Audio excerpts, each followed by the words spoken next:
Jazakallah khair. Thank you, Sister Azra. Bismillah wa salatu wa salamu ala rasulillah. A'udhu billahi minash shaitanir rajim. Bismillah ar-Rahman ar-Rahim. Qala rabbi shrah li sadri wa yassir li amri wa hlul 'uqdatam min lisani yafqahu qawli.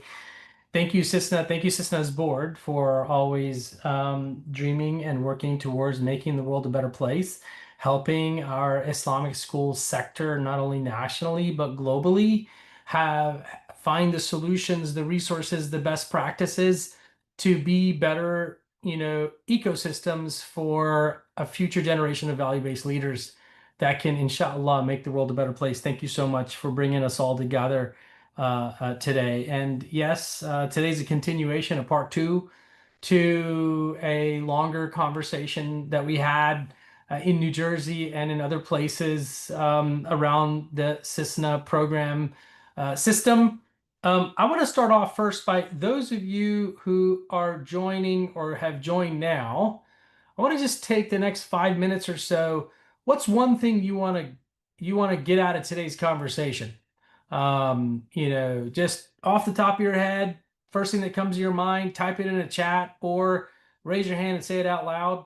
One thing you want to leave today with.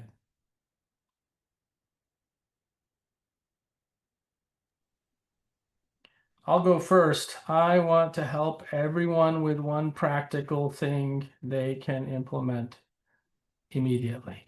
That's my goal. I want you all to have one thing you can use. Anybody else? So I like that goal. And I know, and I'm seeing other names that are, possibly not from the US. Shaista, I'm glad you've joined. Shaista is from Karachi, from a school there. And I know that all of our schools do need help financially, but some are doing well. If they're in the United States, they're doing well because of the school choice voucher program of some sort. And some are doing well, for example, if they might be from Australia. And I know we have the Global Association schools from Australia who might view this recording later, and they do get funding from the government. So and I know that also in the US, there are some schools who don't have trouble with getting funds or donations, but it's that long-term piece. Like even if you're doing well right now or this year, like some have said, oh, we've got a plus balance this year. Sustainability is so important too. So I know you're going to address that as well, but that was just one of my thoughts, and I don't know if others have some ideas. Yeah, thank you for sharing. So if fund raising isn't a challenge, how do we still achieve sustainability? Yeah. Anybody else? What's one thing top of mind that you're facing at your school? What's one thing you want to get out of this session today? Who are watching online, I had paused the recording to create a safe space for our attendees as they introduce themselves and mention their school names. As I move forward in this next recorded segment, I'll address those questions broadly. And then I may pause recording to create another safe opportunity for those who are attending live. We want to make sure that those who attended live, they get the best value out of it, but also make this information available to those who couldn't make it for various reasons. And may Allah increase us all in our knowledge and give us opportunities to grow and make a difference. Folks, first thing we're going to talk about as I think about the questions and the concerns that came in is I actually just completed a doctorate research study. And the topic of my study was the failure of Muslim-led nonprofits, strategies for success. So in this study, there's 4 things that were found that I'm going to share with you for the first time, share publicly for the first time in one simple go. And then we'll anchor the rest of our answers to your concerns and questions within that realm. Today is a QA session as a follow-up to a sustainability workshop CISNA held in New Jersey a few months ago. We'll touch upon some of those as well, so you leave with some principle frameworks, some principle tools, and then I'll try to give you some very specific individual prescriptions. So let's get into that. Christine, I'm going to try to get my computer to share screen. Let me know if you can't see what we needed to see. Give me a second. All right. And here we go. You got full screen? Yes, we can see your screen. All right, folks. First of all, we're going to talk about 4 strategies for success. And it turns out, as you're thinking about your Islamic school, as you're thinking about how can we grow it, how can we sustain it, what we found is, number one, your board, your leadership needs to have people who know how to build a business. In our study, what we discovered is nonprofits that had mostly what I call engineers, or people who know how to solve the problem. And they are the same people that are trying to build the nonprofit. They fail, they stagnate, they get stuck. For example, my wife is an educator. She's a teacher, alhamdulillah, something I'm very proud of. She teaches.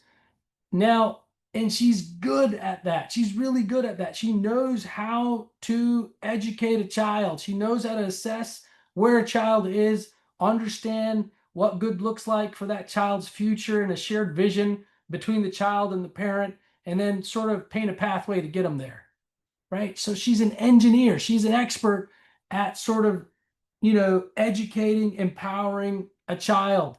Now, I have an MBA in business, specialized in entrepreneurship and innovation. If I go to my wife, put her on a board and say, go build a school, she won't know. It's not her expertise. She can educate a child, she can build a product, build a program. But when it comes to building the business, assessing the business in the same way a teacher, an educator would assess a child, creating a pathway for what's needed first. Do we need math? Do we need language arts? Where's the weakness in communication skills? A teacher can do that for a child. Similarly, somebody who knows how to build a business can do that for an Islamic school.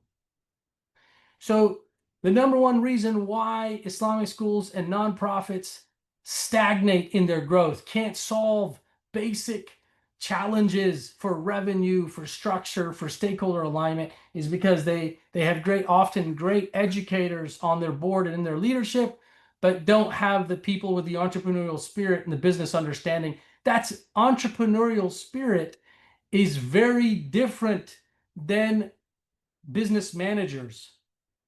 If you go to, we also found in our study, if you have somebody on your board who's a physician, or somebody on your board or who was a middle manager at Amazon, they're excellent at risk mitigation.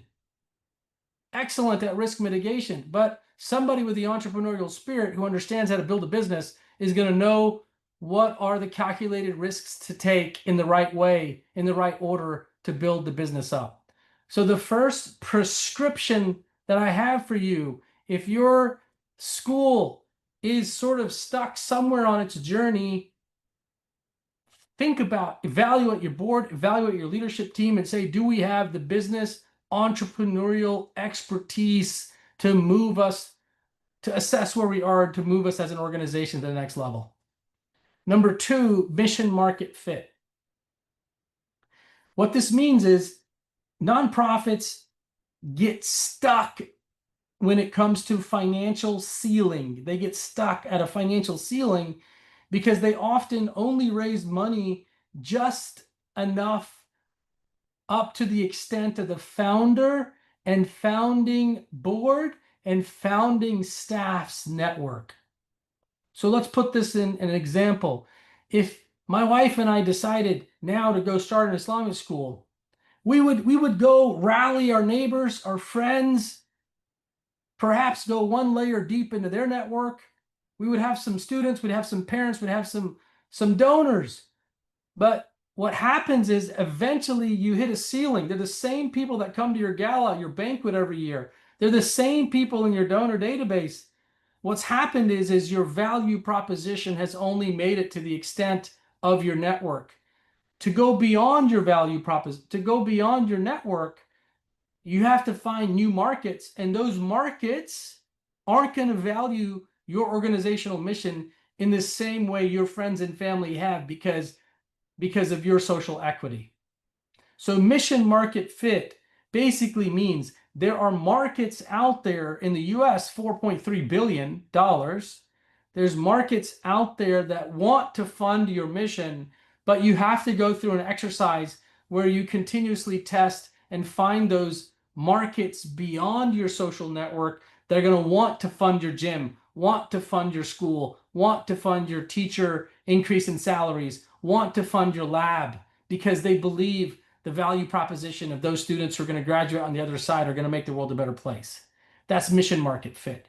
So nonprofits hit a ceiling, they get stuck because they're just continuously cannibalizing, and I say that in a good way, the same funding networks, whether that's government, whether that's institutional, whether that's private philanthropy, whether that's donors, individual, whether that's tuition, it doesn't matter. Mission market fit applies to your tuition fees, applies to your funding, applies to everything in your revenue side of your business. Number 3, good money. Good money versus bad money. What we found is many nonprofits and Islamic schools, they'll have, well, let me explain the difference in good money and bad money. Bad money is money that causes you mission creep, and good money is money that furthers your mission. Well, how do you know what your mission is? Well, you would at least have a strategic plan. And so if you don't have a strategic plan, the organization is at the subjective use and potential abuse of power. If you have a strategic plan, it still exists if you allow bad money to move your organization off the strategic plan. So good money furthers you on your mission. Now, how do you do that? Well, that comes from great development. That comes from great relationship building. That comes from saying no to the donor who says, hey, I'm going to make a donation to you, but you better build a soccer field. And it's one donor paying for 10% of the soccer field, not thinking about where's the rest of the 90% of the money going to come from. So that's one example of many examples. But the organizations that truly succeed have the systems, competencies, and capabilities and intentionality to ensure that they're building an ecosystem. They're building a culture of philanthropy. They're building a culture of understanding around their tuition that's all anchored on good money that fuels the mission forward. And then finally, it's agile governance. What we found is that many organizations and Islamic schools, they often didn't have governance. They had inefficient governance. But we found another problem, which was ineffective governance. Ineffective governance is you had an Islamic school that needed governance to pass accreditation, so they had it written. They turned it in. They got accredited. But then all that governance was not implemented. It sat on the back of a shelf. It sat in a Google Drive. It sat in a printed, pretty binder. Sorry for my directness, but I'm just trying to paint a picture for you. But that governance was ineffective, right? So inadequate, no governance. Ineffective, governance that was sitting on a shelf, or it was too rigid and it didn't empower leaders. Agile governance is governance that's available, relevant, and adaptable, and for the people who are going to be making decisions day to day, because that's what governance does. The whole point of governance is to help leaders make higher quality decisions. And what is the difference between high quality decisions and low quality decisions? A high quality decision is anchored on intentionality. A high quality decision is anchored on intentionality, which is linked to your strategic plan and strategic direction and the intentional way that you want to go as an organization. So how do you improve decision making? Well, you have governance. Well, how do you make sure that governance is available, relevant, and adaptable? It's agile governance systems. These are the 4 foundational pieces that are essential ingredients to ensuring your organization can move beyond where it's stuck. I want to take a minute real quick and lay a foundation as we move forward, which is fundraising versus development. People ask me that question all the time. I work with organizations and they'll say, Brother Tayyab, we just need to raise money. We just need to raise money. We need to raise money. And then what? And then you have to do it again. I've been in boardrooms where Brother Dave, we need your help. What happened? Well, we always raise our money at an annual banquet. Okay, cool. What happened? Well, no one showed up to the banquet. What do you mean? Well, we had a snowstorm, we had a rainstorm, we had a hurricane, we had a tornado, we had an earthquake.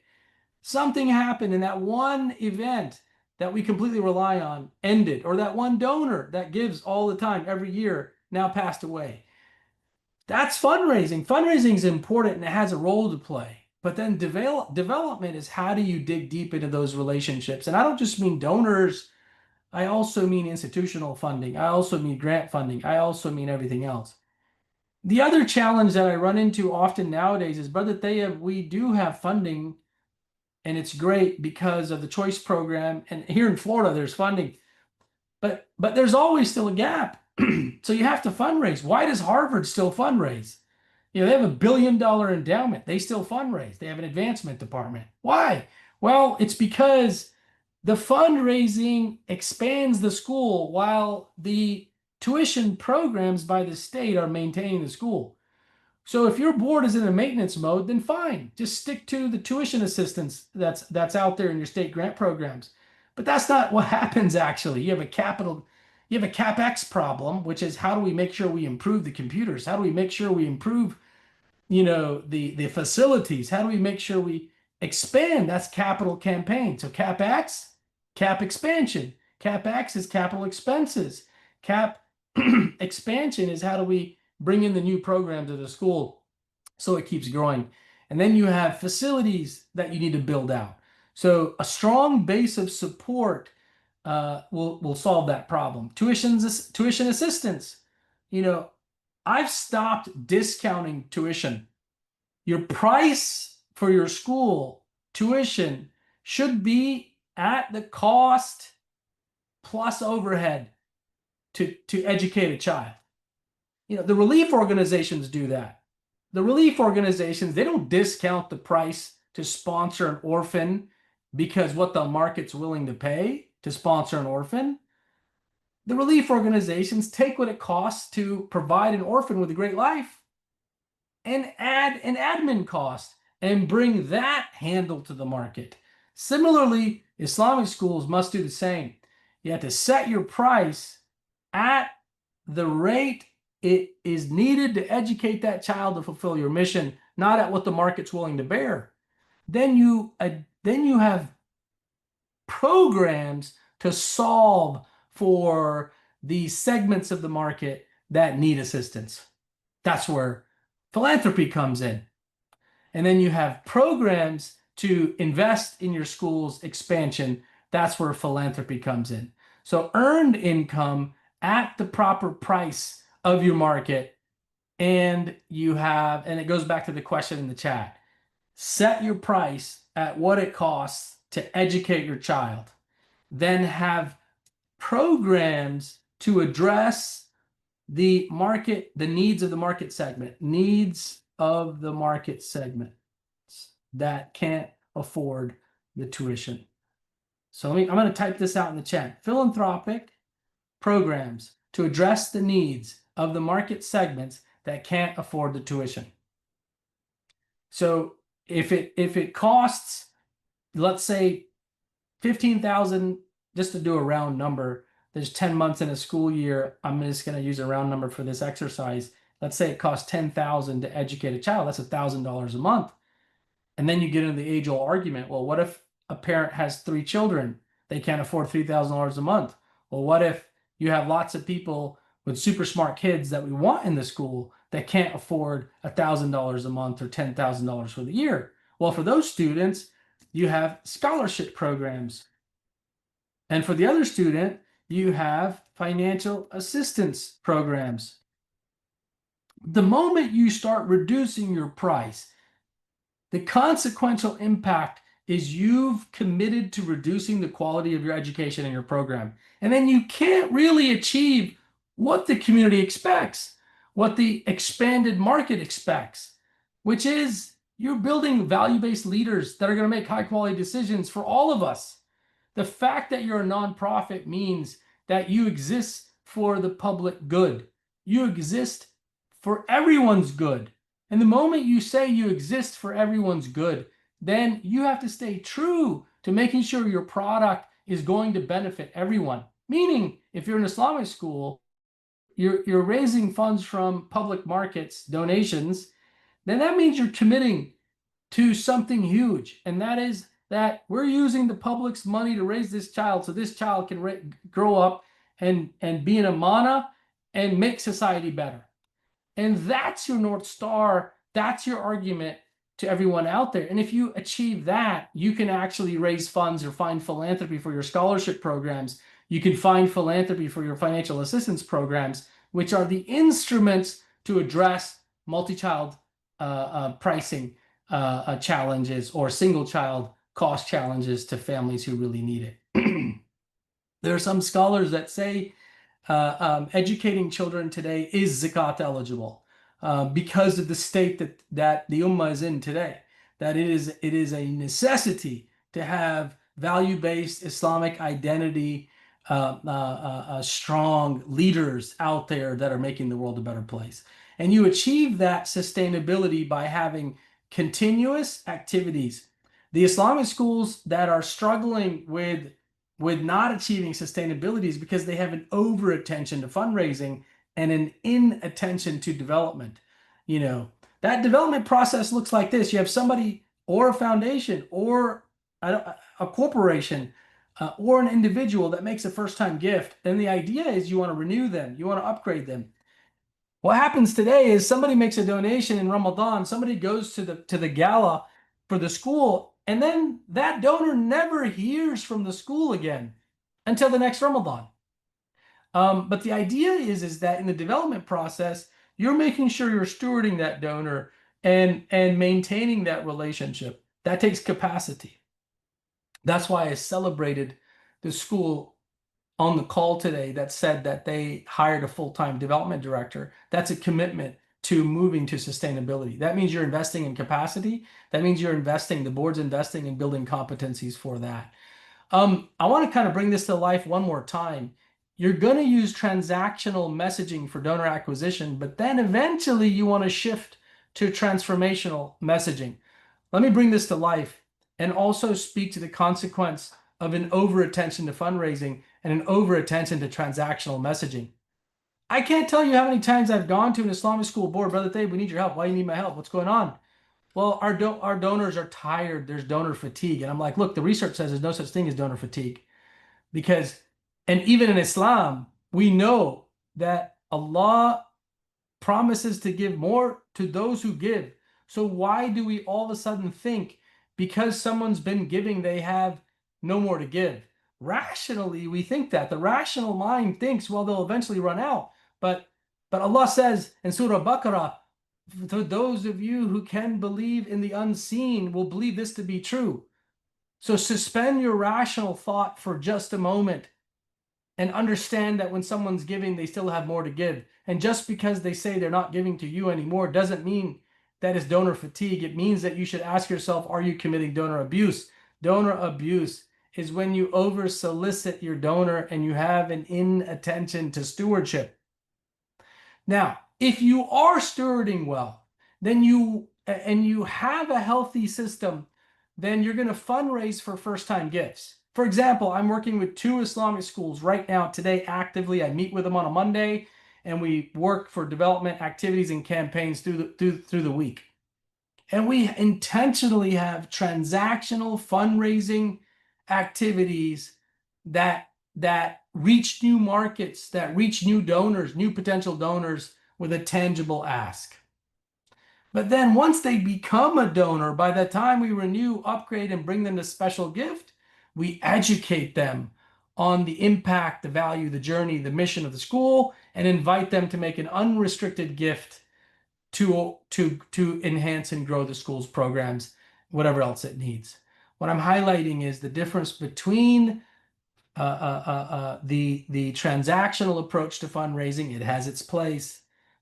Donate $100 for a masalla. Donate $500 to sponsor a school computer. That's transactional.